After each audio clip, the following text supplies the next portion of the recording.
Imagine your teen's been through a tough situation and you want to reach out. Two approaches. Pulled out of jail, then beaten by the people that got him out, end quote. And tomorrow night, Leonardo's mom says she'll share her story and, of course, her frustration about this case with us right here on Fox 17 News at 9. Reporting live, Matt Alvarez, Fox 17 News. Thank you, Matt. New developments tonight in the Cyntoia Brown case, the case garnering international attention after Fox 17 News coverage over the last 7 months. Tonight, a close friend of shooting victim Johnny Allen is coming forward. Anna Whaley has written the parole board and Governor Haslam asking them to deny clemency for Cyntoia Brown. The then 16-year-old shot and killed Allen, a realtor saying she feared for her life after he picked her up for sex. First of all, Cyntoia's claim of this being self-defense, there's no way. And photos of Johnny's hands at the time he was shot in the back of the head, his hands were clasped together, and this is not self-defense.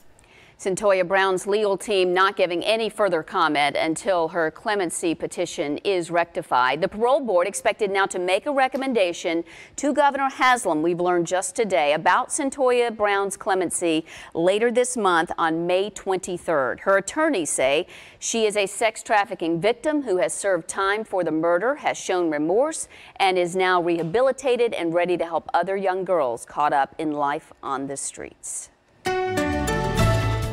Another quiet night here, downtown Nashville, looking nice and pretty this evening. As we head deep into the evening hours, temperatures will drop back into the 60s for the overnight. Right now in the 70s, it was a warm day with highs in the mid-80s. 73 now in Nashville with 73 in Murfreesboro, and nice and quiet on the radar picture as well. We get one more dry day before we start to see some showers move in. Here's how it's going to set up. Right now, we've got showers and thunderstorms in the Central Plains. As we head towards Friday, this will weaken as far as the intensity goes. I am not expecting severe weather for us here in Middle Tennessee this weekend. We will see a few showers on Friday evening, and then into Saturday, our overall best chance for rain builds in. Coming up, we're going to walk you through the timing of these showers, when you could expect to keep the umbrella handy if you're out and about for the weekend. That's in your Skywatch 17 forecast. Stacey? Thank you, Katie. Continuing coverage on the failure of the Nashville transit plan as thousands vote against light rail and underground tunnels. Now, tonight, some people are wondering how a proposal 5 years in the making could have had so few supporters at the ballot box. Fox 17 News' Nikki Jenowitz now live downtown after talking with experts and regular folks about what happened yesterday at the polls. Heading into the big vote yesterday, Metro proponents insisted that they did their research. They held focus groups, hired the best consultants, and talked to people in the community. But still, after all of that, they were convinced that this $9 billion plan was the best plan for the city of Nashville. But clearly, voters here didn't feel that way. So how did they miss their mark by so much? The focus was on the wrong thing. I don't think people will use light rail. It's not going to bring people in from the outer limits of the county. Jason Turner of Germantown voted against transit for a lot of reasons. I didn't think the having the title of the largest sales tax as far as cities go would be good for us. And he is far from alone, with only 36% for and 64% against. The final numbers on the referendum, a devastating blow to the nearly $3 million campaign. I was not surprised. Vanderbilt University economics professor Dr. Malcolm Getz voiced his skepticism on the effort long before anyone else did, saying developers relied too heavily on the belief drivers would be willing to change their ways. Ridership in transit, standard scheduled transit trips are declining in most cities across the country. Atlanta, Charlotte, Austin are down by 20% from their peak within the last decade. That's a major decline. He says with more people using Uber and Lyft and saving money on fares with new pool options, a clear, inevitable technical shift in modern transportation was never accounted for in this plan. But the fatal flaw, according to Getz, transit doesn't ease congestion anyway. He says there's evidence cars will always fill space on the road. The number of trips made by automobile responds to the ease of making automobile trips. So if you build a better transit program and people ride the transit, if it's a good transit program, the space made available on the roadways is occupied by other people making more trips. So the level of congestion stays unchanged. At the Transit for Nashville campaign party last night, we asked Chamber President Ralph Schulz that very question, what went wrong here? And he said that he thinks voters simply said they just want to see a different plan. And now moving forward, they're going to try to figure out what that different plan will be. Reporting live outside the Metro Courthouse tonight, I'm Nikki Jenowitz for Fox 17 News. Nikki, thank you. Well, now that the transit vote is done, we are on to the next big vote in Davidson County, that being the national mayor's race. Could the transit plan, which Mayor David Briley endorsed, hurt his chances of being elected? And will the other candidates who blasted the plan actually be helped? Political analyst Toby Compton tells Fox 17 News the mayoral candidates need to listen to what the voters have said and adjust their campaign strategies accordingly. You have to assess where the vote went last night. I mean, it was an overwhelming defeat. And you've got to kind of play into that and understand what voters' concerns are and kind of what motivated them to go to the polls.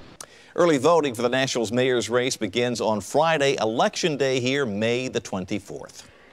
Happening today, more than 1,000 jobs are making their way to Middle Tennessee, a major player on Wall Street, picking Nashville for its brand new headquarters. AllianceBernstein is a global investment management firm. The company is moving from New York City, investing $70 million for their headquarters here, which will be built in downtown Nashville. They'll move employees here, but also plan to hire locally. Part of the reason we were chosen, they say, is because of Nashville's cost of living, education, and our rich culture. This is a unique environment that was very business friendly and one that we want to be part of. The average salary for AllianceBernstein employees, $150 to $200 grand a year. Some of them will move here this summer. The new building will be finished by the end of 2020. Take a look at the rain chance on the way for the weekend, and if you're headed north to the Kentucky Derby, your forecast coming up. Children ripped from their families' homes, put in the system, even given a rape whistle for protection. Fox 17 News' Dennis Ferrier shows us the group of local moms now fighting back. And the Waffle House hero James Shaw Jr. getting a lot of help in his mission to reach out and support the victims' families. We'll have that story. You're watching Fox 17 News at 9.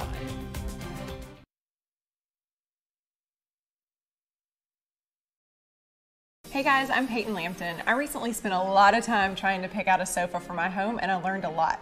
There are several tips and tricks to save you time and money, and I'm ready to share them with you before you head out to shop for your own sofa. Let's start with style. Knowing your style is half the battle and is really going to save you a lot of time when you go out searching for a sofa. If you like tufted and nail heads, go with a glam sofa. If you like clean straight lines, try modern.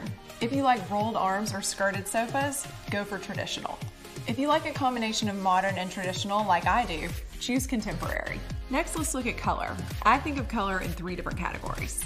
White is great for a clean, sophisticated look, but it would never work for me because I have a dog and I have a husband who's a landscaper, so that white would not be white for very long.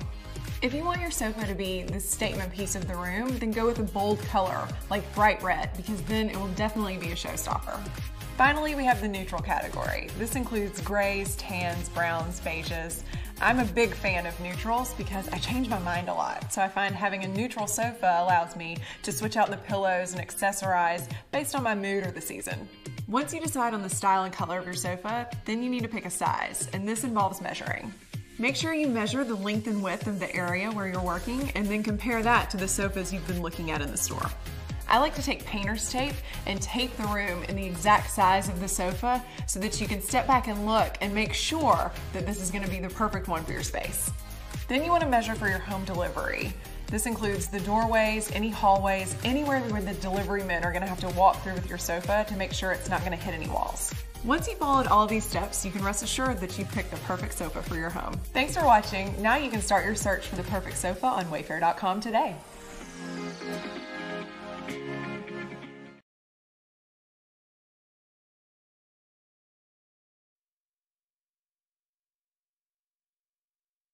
Williamson County moms and a family law attorney say a Franklin juvenile court judge violated their civil rights and hurt their families. The group is asking the county to remove Judge Sharon Guffey, but the juvenile court says the judge is doing a good job. Fox 17 News' Dennis Ferrier investigates.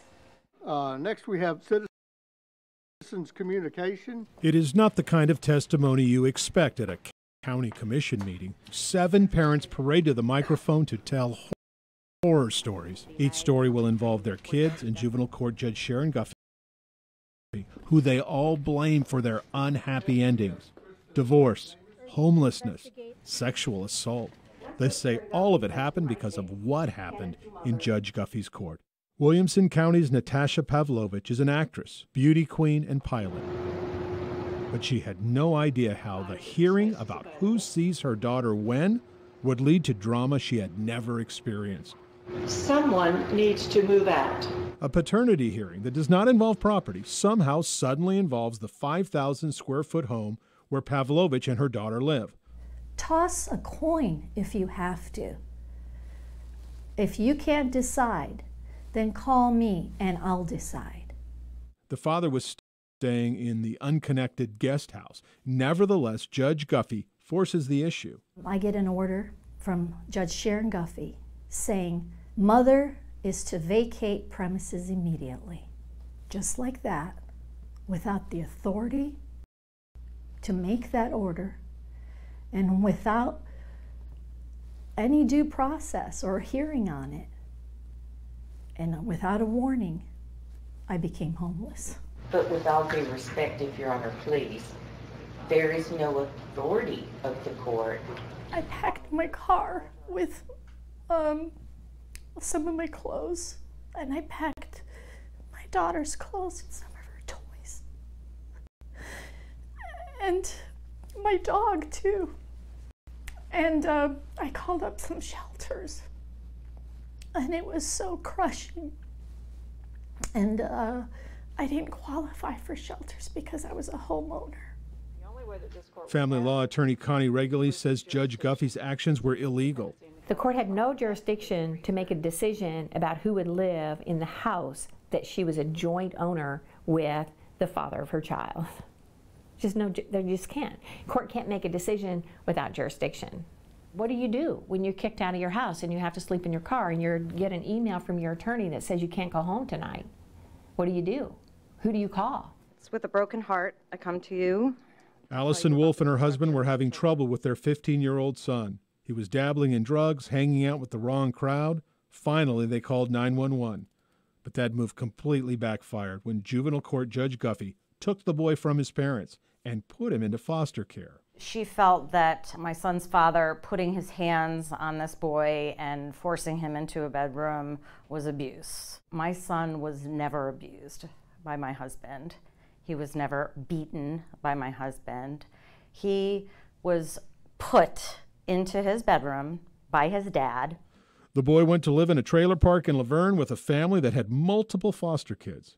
When he went into foster care, he was sexually assaulted by another child in the home.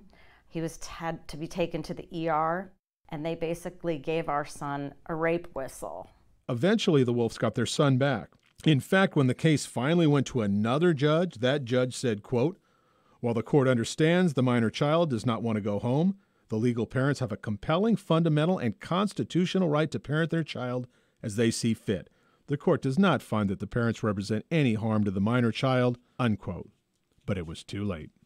Well, there is no more family. My divorce was final this morning. So what are your options when you feel your judge has ruled illegally? We will answer that question coming up at 9:30, and we will hear from the Williamson County Juvenile Court. I'm Dennis Ferrier, Fox 17 News. Pretty pretty quiet here in Nashville. Not the case to our west, where it is quite active this evening out in the plains. And we'll continue to see this very slow moving system march our direction by Friday and Saturday. Right now, though, another pretty shot from downtown Nashville. Let's take a look at the radar picture here. Most of this is moving ever so slowly, and we are looking at a few warnings. That's what you see flashing here. A couple of severe thunderstorm warnings, had a few tornado warnings earlier in Oklahoma and Missouri and Kansas. The good news is, as this marches our direction, it is going to lose steam as far as the severe threat goes. We will still see the chance for rain, but it does not look like we are going to find a real organized chance for severe weather this weekend. Thursday, one last nice day to get out. If you haven't done the yard work yet, tomorrow is your day. Friday, I'm giving the yellow light here because I do think we're going to have plenty of time through the afternoon where we are dry, but there will be some times throughout the afternoon and evening that we see a couple showers and storms around. And then Saturday looks to be our best chance for rain over the course of the next several days. So Saturday, not going to be the best day for yard work. As far as the muggy meter goes, I know it's been pretty warm for us, a good 10 degrees above normal, but as far as how the humidity levels have been, it really hasn't been too terrible. As we head towards Friday and Saturday, though, it will be on the rise. We'll go from this sort of nice but hot feeling to more of the muggy feeling by Friday and Saturday, and that is because we've got all this moisture coming in ahead of that chance for showers. Front will come through for the weekend, and we'll drop back down to more of a nice and more comfortable Sunday and into Monday. So temperature-wise tomorrow, again, one last warm one with temperatures in the mid to upper 80s, 64, 7 o'clock, 12 noon around 82, and up to about 86 by the early evening hours. Let's walk you through here the next couple of days. As I mentioned, tonight into Thursday, we are pretty quiet here. Your timestamp takes you through noon, and you can see to the north in southern Kentucky there are a few showers, but our viewing area should stay dry. As we head deeper into the end of the work week and into the weekend here, this is 6 o'clock on Friday morning. Stop this here because you can see most of us were dry, but right on the edge of the viewing area, a few showers will be possible for us. I can't rule out a stray shower early Friday morning for folks in southern Kentucky, mainly Trigg, Christian, and Todd County, and then along the Tennessee River. Going into Friday night, very isolated as far as showers go. Better chance will come in overnight Friday into early Saturday morning here. Up till about 6 o'clock, we've got a few scattered showers around. We'll walk you through Saturday afternoon and night, including the Preds game when they're back here at home at Bridgestone Arena. That forecast coming up in just a bit. Mid-state families who say they've been unfairly ripped apart. Fox 17 News' Dennis Ferrier shows us the group of local moms fighting back. And hundreds of thousands of dollars raised by James Shaw Jr., the Waffle House hero. How he's using that money to help the victims' families. You're watching Fox 17 News at 9.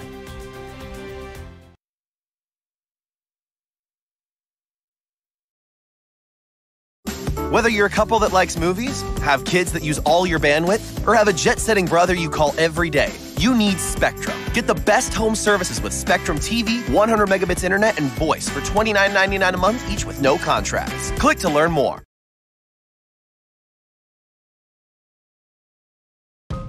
Most of us don't know how much data we use, but we all know we're paying too much for it. Enter Xfinity Mobile, America's largest, most reliable 4G LTE, with the most Wi-Fi hotspots combined for the first time. When you're near an Xfinity hotspot,